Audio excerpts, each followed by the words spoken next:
Greetings, everyone. DFG here, Gideon's Flight. Hey, guys, just want to spend a couple of minutes talking with you about a subject that's very, very sensitive and I guess at times can be somewhat controversial.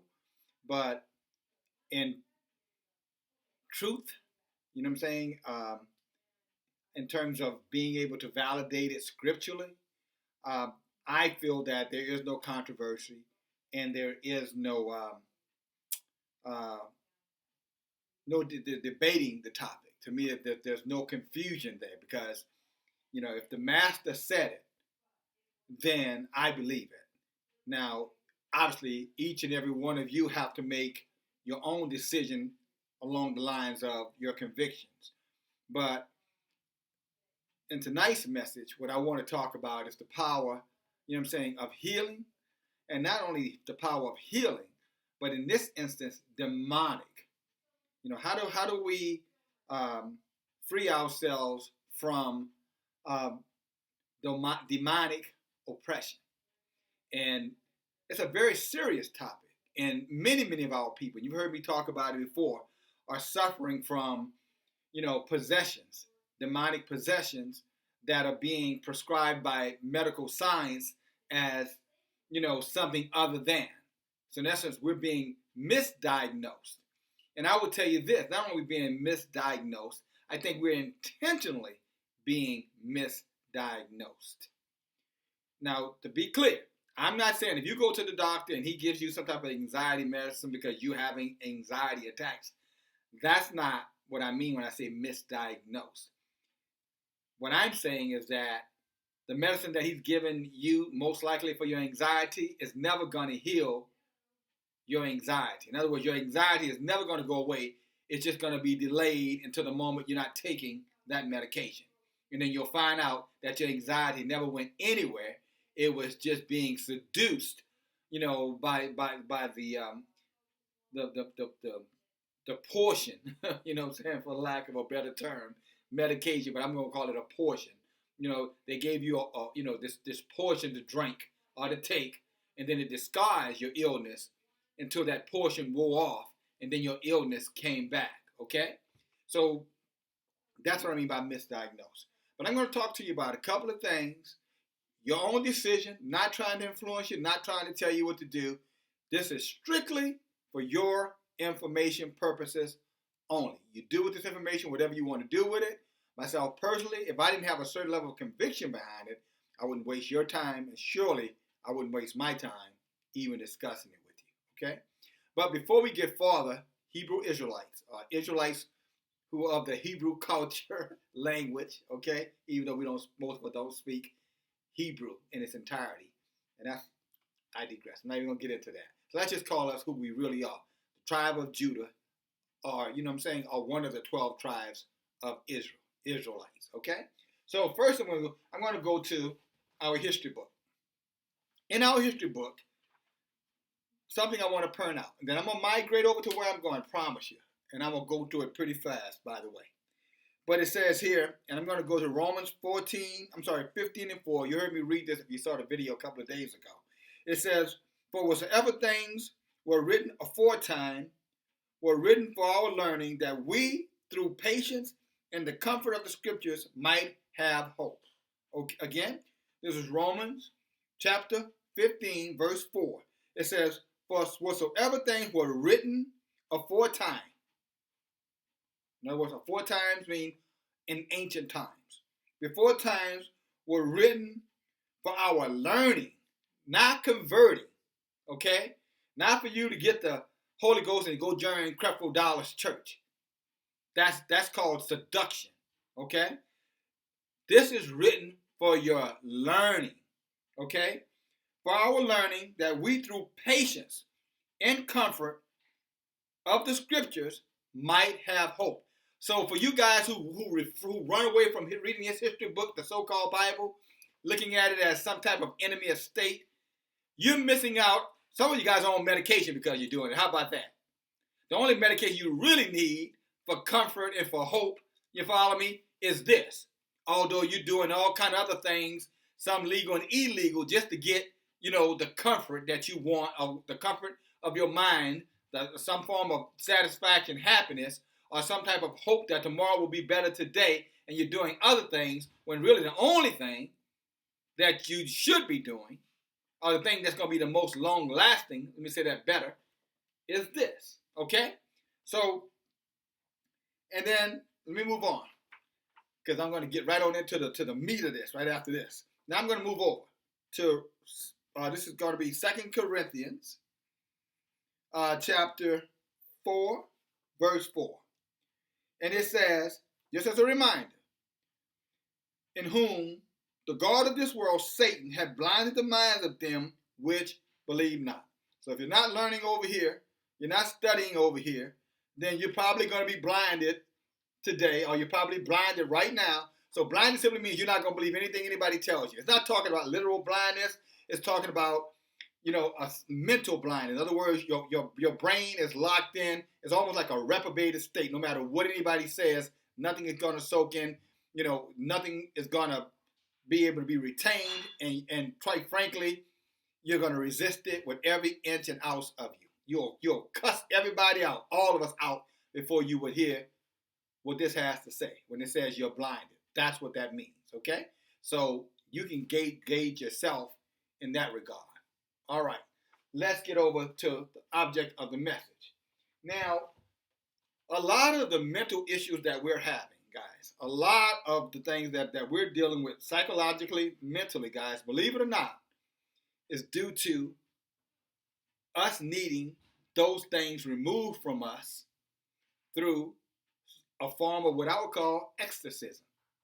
Now, I'm not talking about the Megan Reagan thing with Exorcist, the movie. I'm talking about real stuff here. And I'm not talking about some child molesting Catholic priest coming to your house with holy water, casting casting demons out. Devil don't cast out the devil. Satan's house is not divided. That's not what I'm talking about. I'm talking about calling on Yeshua. And you say, well, can Yeshua do it? Has Yeshua done it?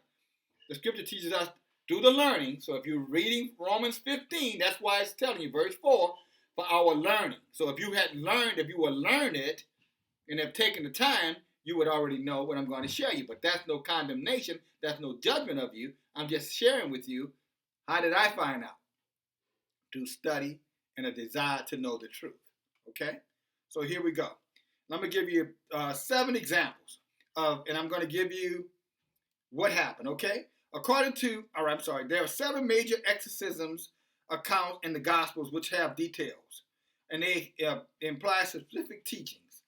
The exorcism at the synagogue of Capernaum, where Yeshua exorcised an evil spirit out of a man who cries out, "What do we have to do with you, Yeshua of Nazareth? Have you come to destroy us before the time?" A second one was the exorcism at a Gadarene. I think that's how you pronounce that. Gera, Gadarene. It's the miracle of the swine, where Yeshua exorcised a possessed man. When Yeshua asked the demon's name, he was given a reply, "Legion, for we are many." And when the demons asked to be expelled into a nearby group of pigs rather than be sent out of the area, Yeshua obliged, but the pigs ran into the lake and they drowned themselves. The next one appears in Matthew 15 and 7. It's a Syrophoenician woman.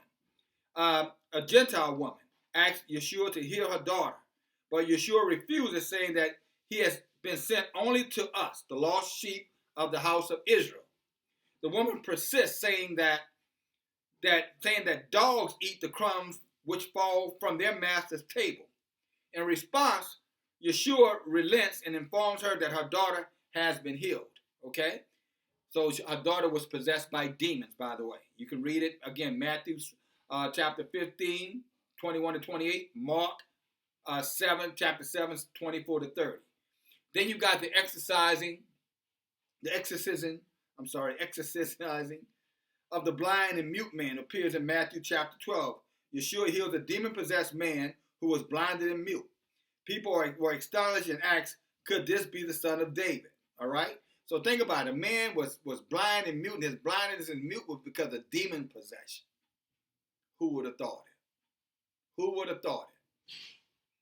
I wonder today how many people who are dealing with those same demonic possessions but no one has come to them in confidence, laying hands on them, trying to assist them to remove the oppression that's on them. Okay, again, this is all, objective.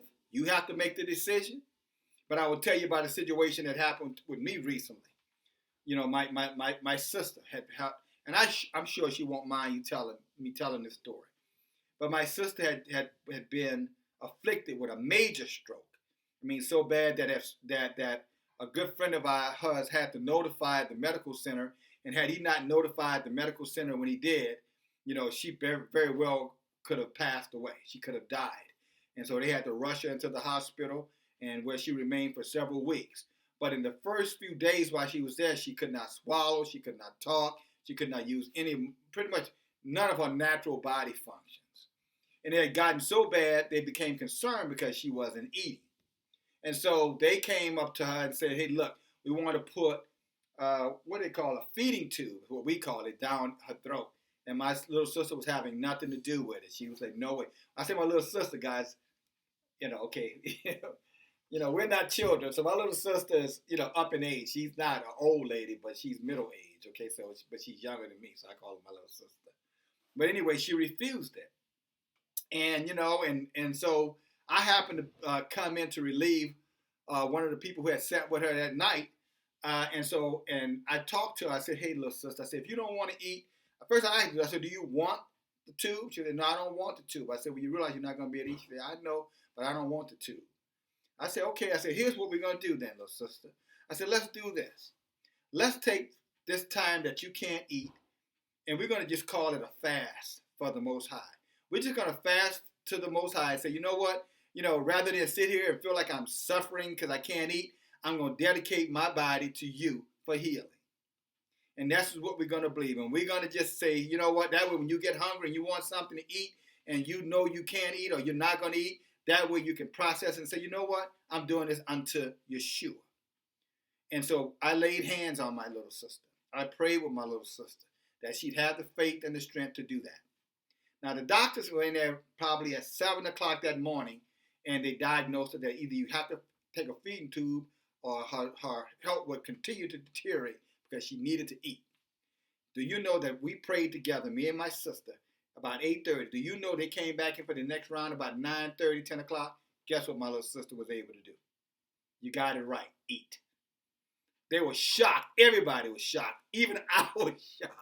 All right? She started eating, guys. I mean, chewing and swallowing.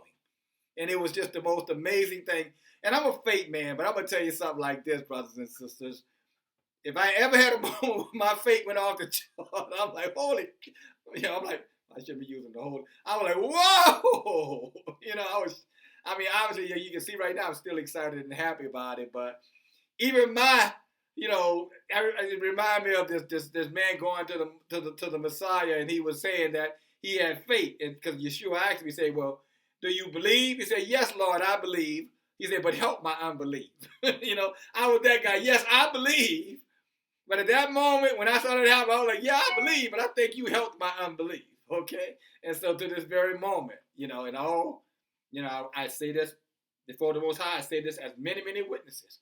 You guys will be with me at the resurrection. You can say, yes, DFG did say it. Or you can say, yes, DFG lied when he said it. All right? I would never put my soul in and blaspheme the name of the Most High behind foolishness and childishness. This actually happened. I saw it happen. So what am I saying to you? Is that if you get into the Word and you trust the Word, then a lot of these illness, these things that are going on with our bodies right now, guys, are not what they're being diagnosed by medical science to be. In more situations than not, fasting and praying is the answer for healing. Okay? And this is specifically to the tribes of Judah and the other 12 tribes, other 11 tribes. But I suspect for Gentiles who are converted over, I suspect it would apply to them as well. But this is my message to you guys. Thank you for listening. And I'm going to sign off because I had more to share, but I won't tonight, okay? Love you guys. Talk to you later. DFG.